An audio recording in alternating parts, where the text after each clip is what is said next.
On a freezing Christmas night, while the rest of the world was unwrapping gifts in the warmth, my own parents locked me out of their house.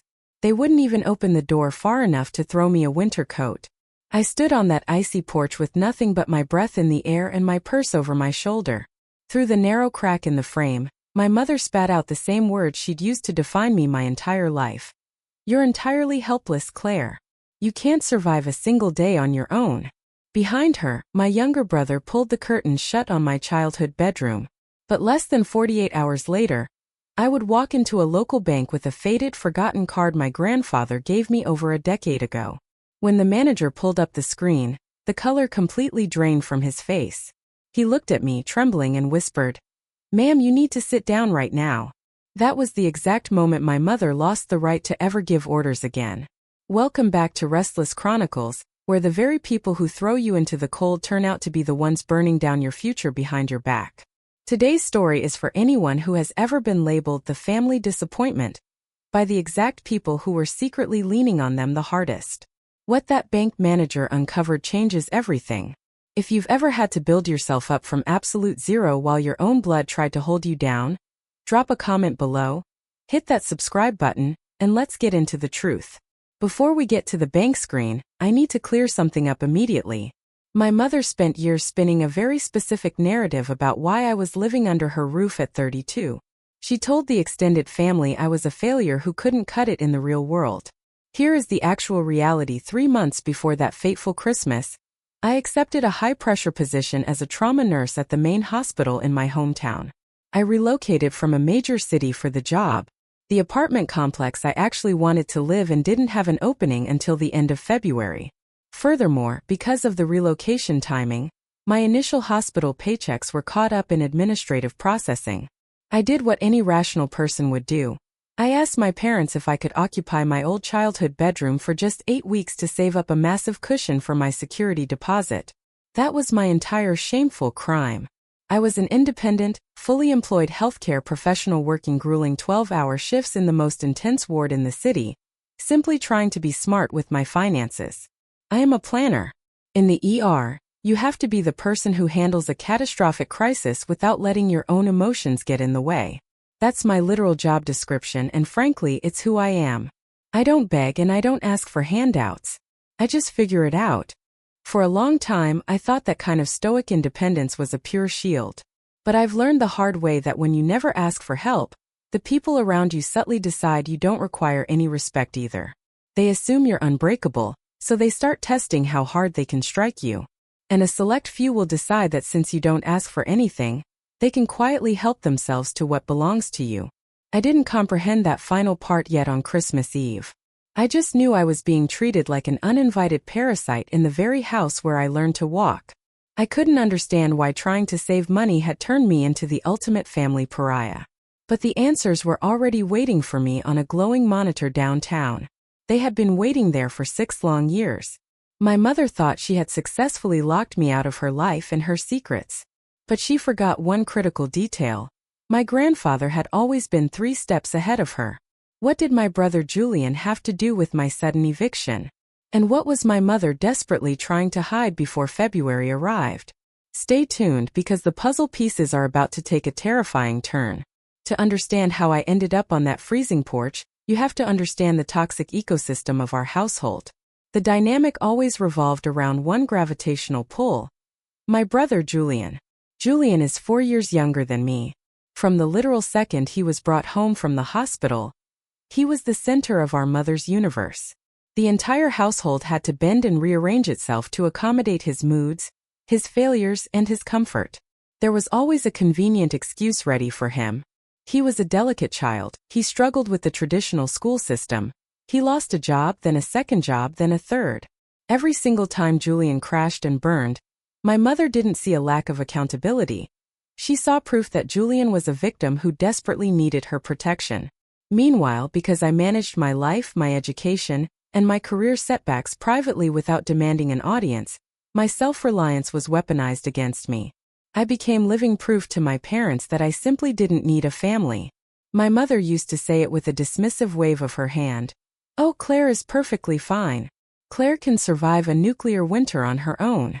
She would treat me like background noise while spending every waking hour clearing the debris out of my brother's path. When I moved back into the house that winter, I was forced to watch this enabling dynamic up close as an adult. Julian was 28, entirely unemployed, yet somehow his monthly car payments were mysteriously being taken care of. I watched my mother literally press envelopes of cash into his hands at the dinner table, all while turning to me to remind me how lucky I was that they were allowing me to occupy a spare bedroom. One evening, I offered to contribute several $100s for household groceries to pull my own weight. My mother just patted my hand with a patronizing, toxic smirk. "Don't worry about it, Claire. You can barely keep your own head above water anyway. You've never been able to handle real responsibility." I let it slide. I always let it slide because I was exhausted from my shifts. But letting things slide is exactly the invitation a predator looks for. The faded card sitting in the bottom of my purse belonged to a legacy left by my maternal grandfather, Arthur Thorne. I called him Grandpa Artie. He passed away exactly 6 years ago, but he handed me that specific card 14 years prior, on the afternoon of my high school graduation. I remember that afternoon with absolute clarity because it was the only time I ever felt truly protected. He took me out to a quiet diner, just the two of us. Over pie, he slid a plain white envelope across the table. Inside was a standard debit card with my name freshly stamped across the front, linked to a private account he had established for me. He told me he had deposited a solid foundation in it, enough to give me a real running start in life. He told me it was for my absolute independence for emergencies, or for the day I found myself with my back against the wall. But then, he did something that completely confused my 18-year-old brain. He took a paper napkin from the dispenser, wrote a hurried note on it, folded it into a tiny, tight square, and tucked it directly behind the plastic card in my wallet. "Keep this exactly where it is," Grandpa Artie commanded with a level of seriousness I had never heard from him. "Do not open it right now. You read this note on the specific day. You feel like the world has completely given up on you." Then he leaned across the table, his eyes piercing into mine, and added a strict oral warning. "And Claire? Do not breathe a single word about this account to your mother. If she finds out it exists, she will bleed it dry." I actually laughed at the time. I was 18, naive, and I assumed he was just being a cynical, stubborn old man harboring a grudge against his own daughter. I tucked the card and the hidden napkin away and completely forgot about the weight of his words. I utilized the account for minor textbook purchases during my freshman year of college, but once my nursing salary kicked in, I completely stopped tracking it. For over a decade, that card just gathered dust and scratches in the deepest compartment of my wallet. I had absolutely no idea that for 14 years, I had been carrying a loaded emotional weapon and a prophetic warning folded into a tiny square. When Grandpa Artie passed away, my mother took complete control of his entire estate. She stood at his funeral and told me a devastating lie that kept me from looking at that account for over half a decade. What was that lie? And what did I start noticing about my brother's sudden wealth that didn't match the family records? The truth is about to unravel, and you won't want to miss what happens next.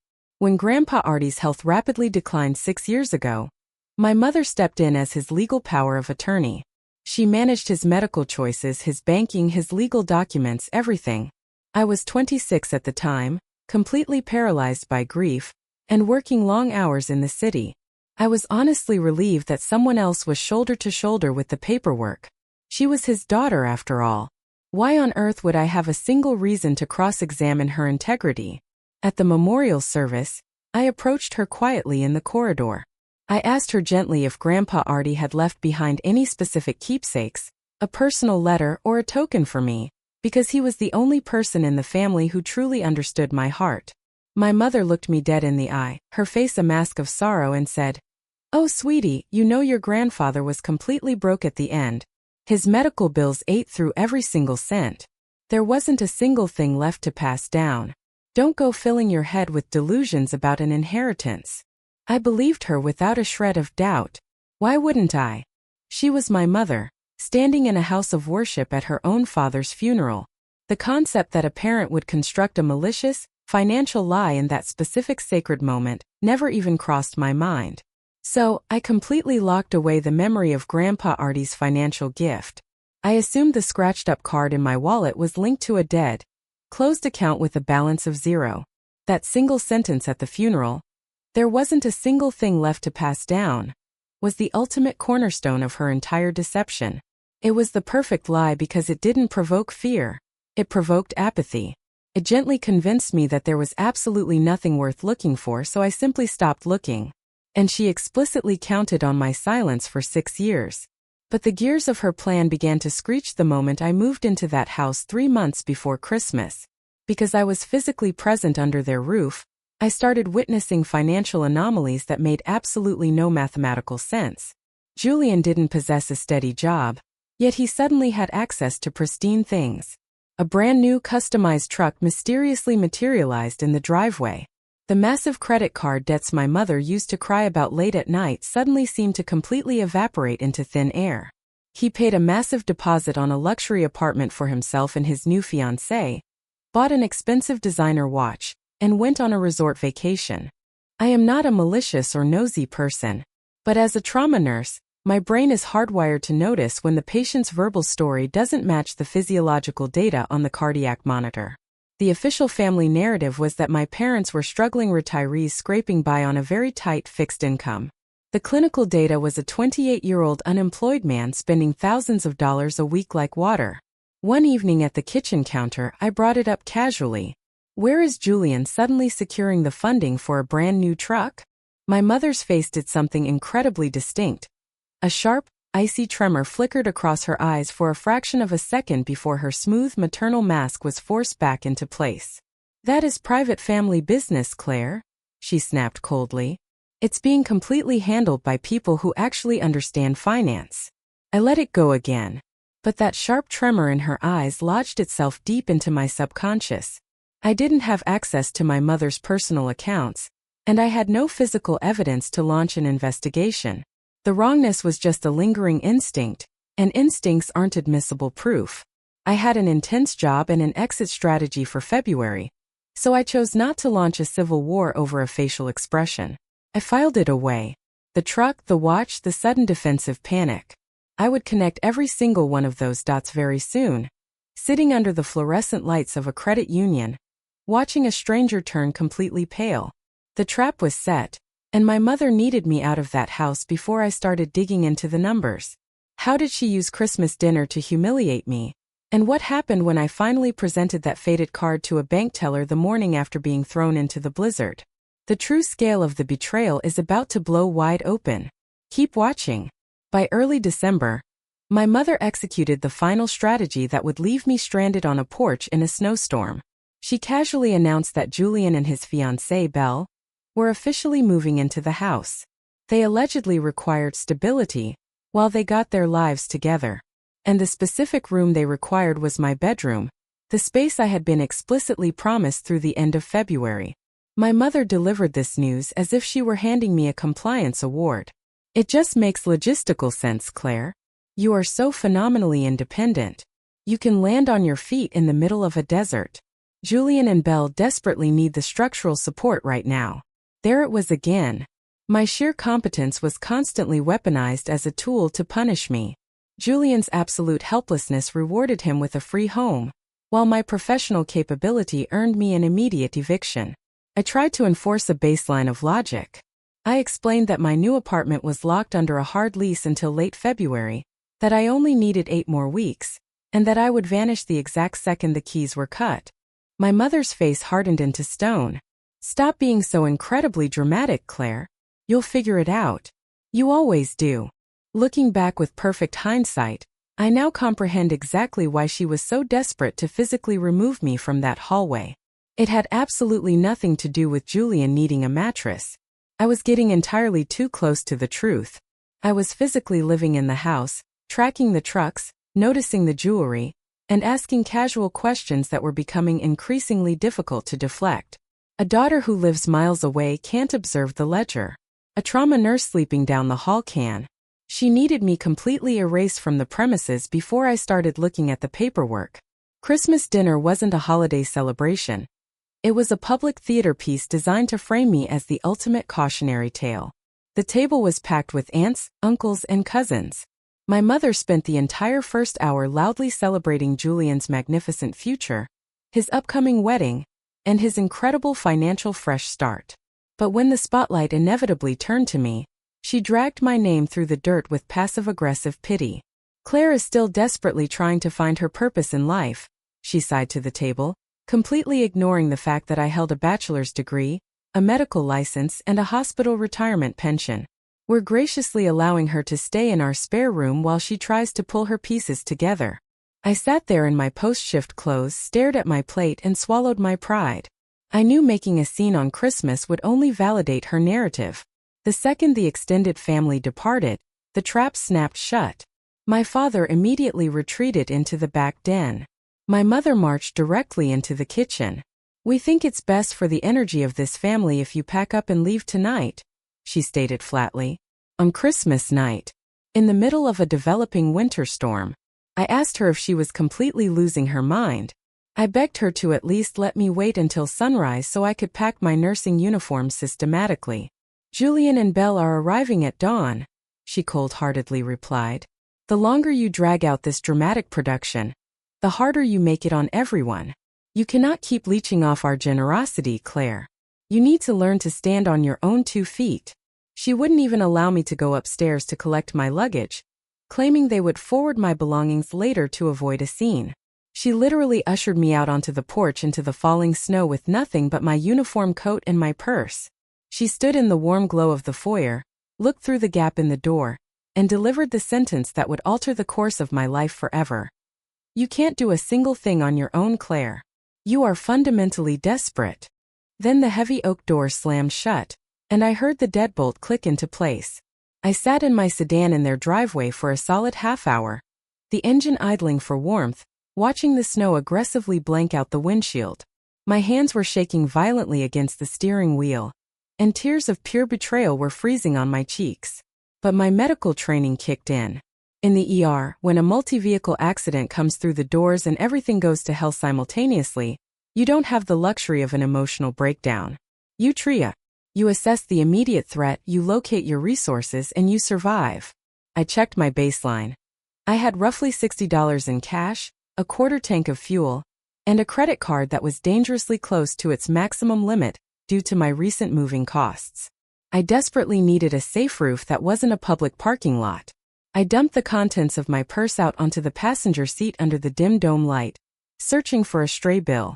My fingers brushed against the bottom compartment and pulled out the old, scratched debit card. Grandpa Artie's card. And tucked directly behind it was that tiny yellowed square of paper I hadn't touched in 14 years. I didn't open the napkin that night. I was too emotionally hollowed out, too cold, and too close to the edge. But I gripped that piece of plastic and prayed. Maybe there's just $20 left on this. Maybe there's just enough for a cheap roadside motel room. My mother had sworn for 6 years that Grandpa Artie left absolutely nothing. I wasn't expecting a miracle.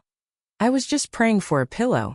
I found a low-end motel off the interstate, paid cash for a single night, and lay awake staring at the ceiling, making a calculated decision. The very second the sun came up, I was going to take that ancient card to the local credit union and see if my deceased grandfather could buy me one more day of shelter.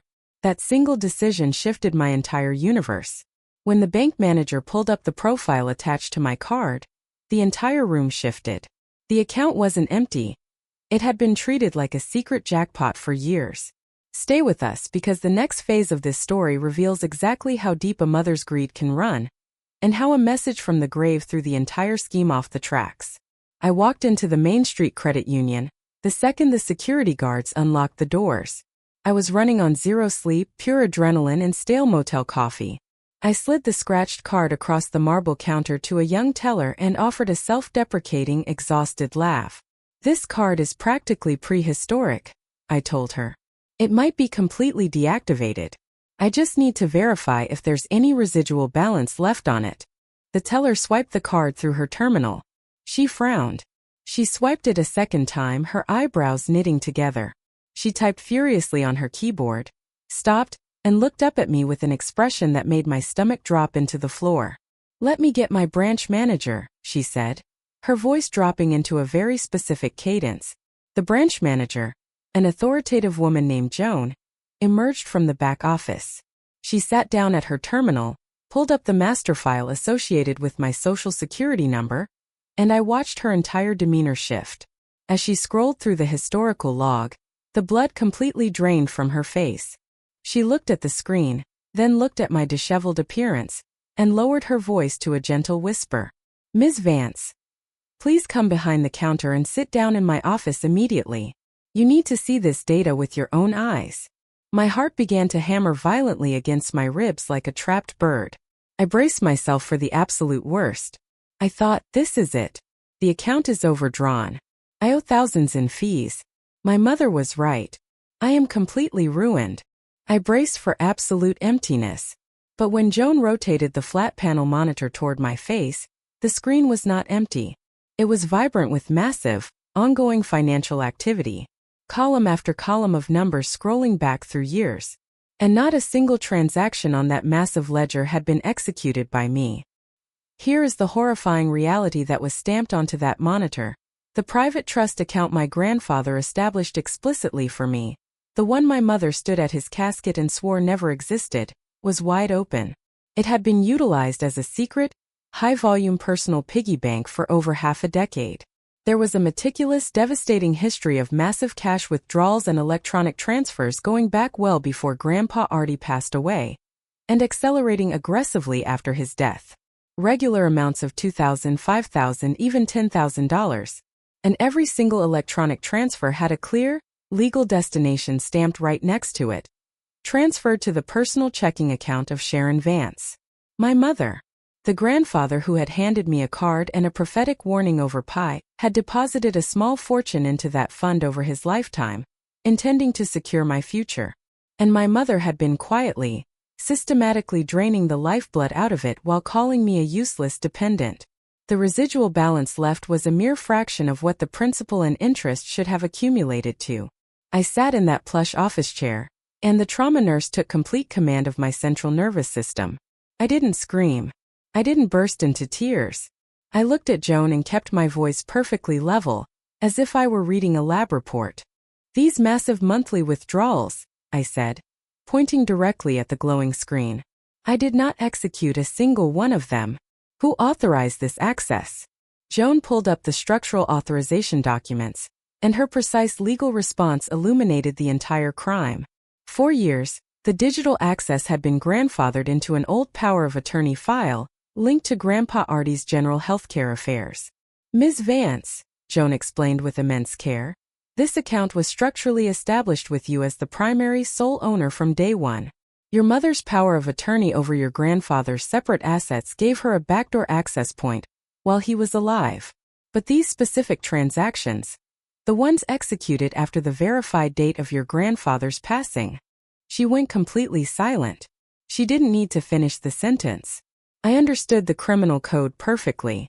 The woman who had locked me out in a blizzard because I was a burden, the woman who claimed I couldn't survive without her charity, had been fueling her own lifestyle and my brother's luxury purchases using my stolen inheritance for 6 years.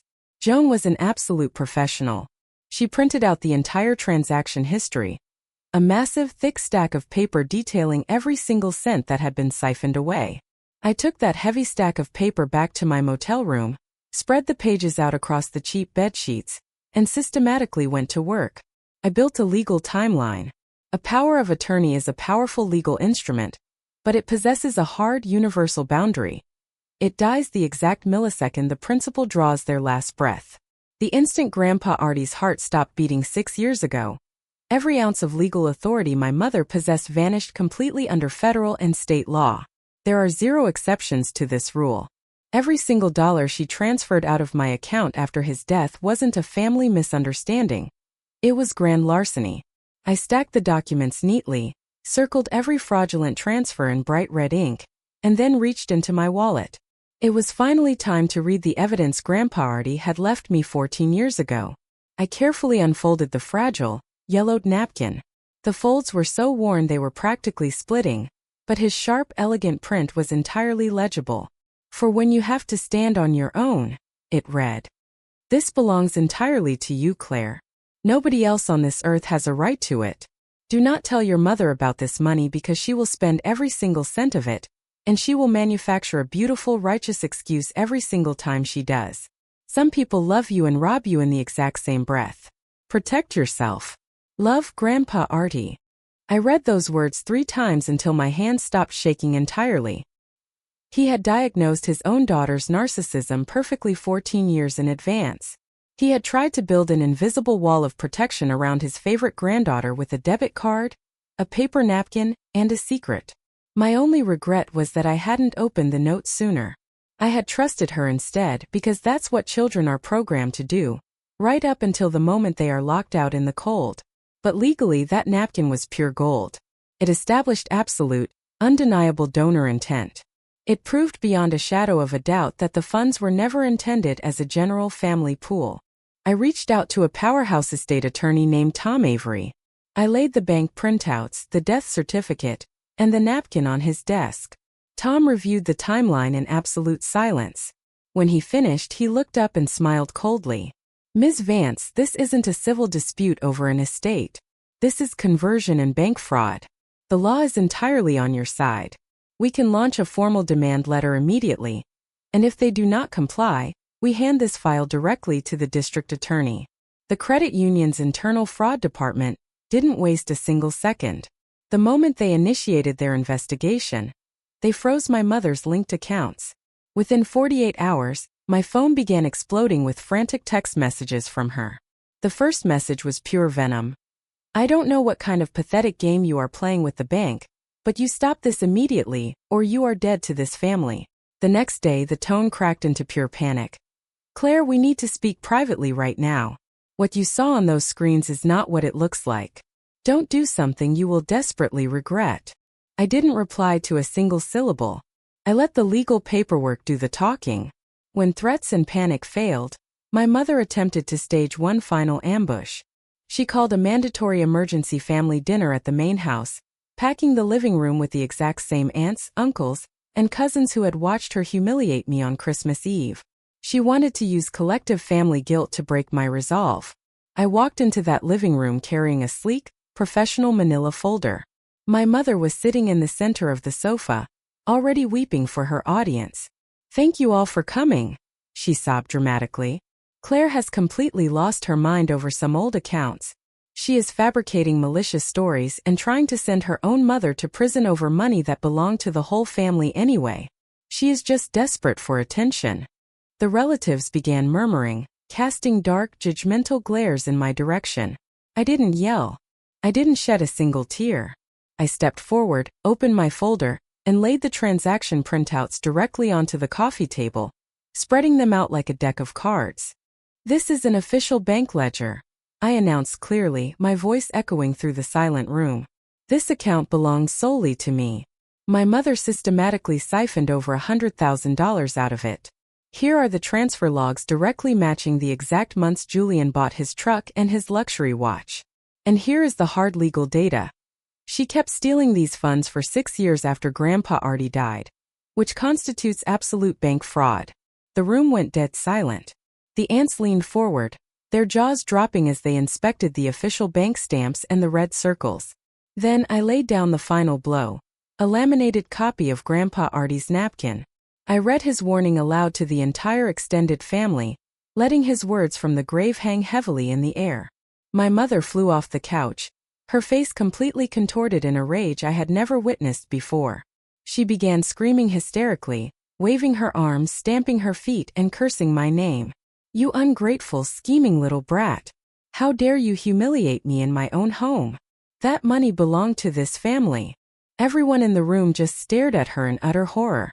Because an innocent person who has made a financial mistake doesn't launch into an unhinged, violent screaming match when presented with a document. An innocent person offers a rational explanation. A thief who has been completely caught red-handed screams. My uncle stood up, looked at the undeniable paper trail, looked at his hysterical sister, and turned to the room. "Claire isn't the one who is desperate here. Sharon, you stole from your own daughter." The entire narrative my mother had spent decades constructing vanished into thin air in a matter of seconds. She looked around the room for her support system and found absolutely nothing but disgusted stares. She turned to me one last time, her voice shaking. You can't do this to us. You can't survive without this family. I looked her dead in the eye, stood completely tall, and delivered the final correction. I built my entire career, my entire life, and this entire criminal case completely on my own, Mom, including catching you.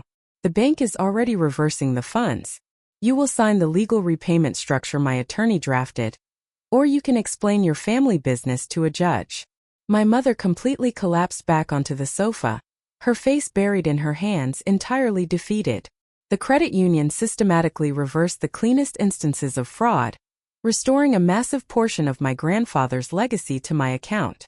To avoid criminal prosecution, my mother signed a legally binding, ironclad repayment agreement that will redirect her disposable income to my account for years to come. In February, I officially moved into my gorgeous, sunlit apartment. I furnished it slowly, piece by piece, with my own honest paychecks. There is an indescribable, beautiful peace in a home where nobody holds a key but you, and where nobody can ever lock you out in the cold again. Julian actually reached out to me a month ago. He apologized for his ignorance and admitted he had completely extracted himself from our mother's toxic control, finally seeking a real job to stand on his own feet. Grandpa Artie's napkin sits framed on my kitchen wall. It reminds me every single morning that the people who constantly try to convince you that you are helpless are almost always the ones praying you never check the balance. Thank you for tuning into Restless Chronicles. If this story reminded you of your own inner strength, share it with someone who needs to hear it today. Tell me your experiences with toxic family dynamics in the comments below. Subscribe to the channel and remember, never be afraid to check the balance. See you in the next chronicle.